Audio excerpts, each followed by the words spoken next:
মোল্লা, ওই শয়তান মোল্লাটাকে বলছি, তোমার বিরুদ্ধে যে আমি মুখ খুলেছি, যতদিন পর্যন্ত তুমি দাদা হুজুর 5 হুজুরের মাজারের কাছে এসে দিনের বেলায় মাপ না চাইছো, তোমাকে তো আমি ক্ষমা করব না, আর বাংলার মানুষ তোমাকে ক্ষমা করবে না। কি গো, ক্ষমা করবে? ক্ষমা করবে? কারণ ও ছোট হুজুরকে বলেছে অমিত শাহ, এটা আপনারা শুনেছেন? ও শয়তান, ওই জানোয়ারটা ও আবার বলছে আমি বলিনি। ছোট হুজুর যদি অমিত শাহ হয়, ওই জানোয়ারটাকে জিজ্ঞেস করেন। তো ছোট হুজুরের বাপ হচ্ছে মুজাদ্দিদে জামান দাদা হুজুর, তা তানার দিকে কিভাবে আঙুল তোলা হলো? কি করে আঙুল তোলা হলো? আর ও বলছে যদি দাদা হুজুর 5 হুজুরকে কিছু বলে থাকি, ছোট হুজুরকে কিছু বলে থাকি, ওই বাঁদরটা বলছে আমি পার্টি করা ছেড়ে দেব। ও পার্টি করা ছাড়বে কি করে?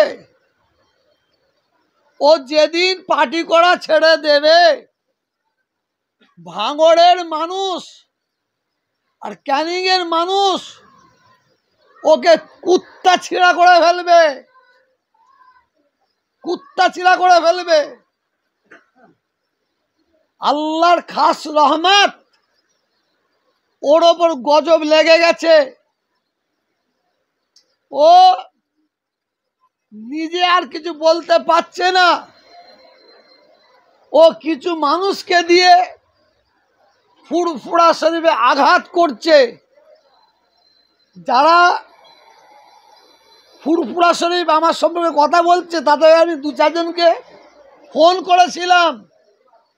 তারা বলছে হুজুর ক্ষমা করবেন, হুজুর আপনার পায়ে ধরে বলছি মাফ করবেন, হুজুর এই জালেমটা বারে বার ফোন করে আমাদের বলাচ্ছে, কিন্তু যদি না বলি ওই জালেমটা, ওই শয়তানটা আমাদের ক্ষতি করে দেবে।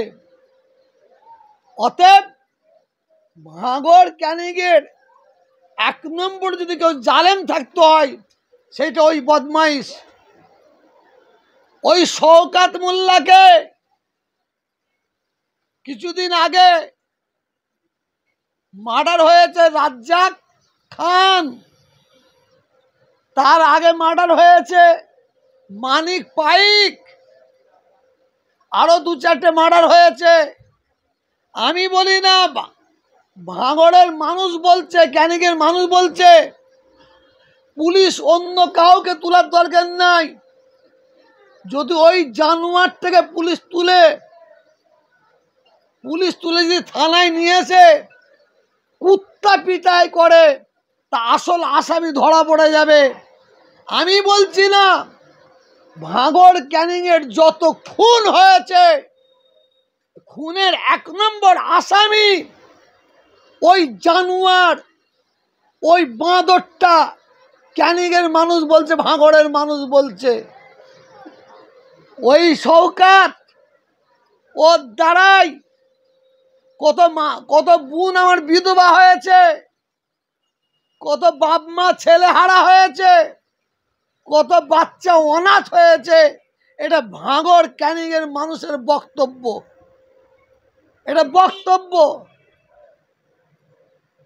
আর চোরের মায়ের গলা বড়,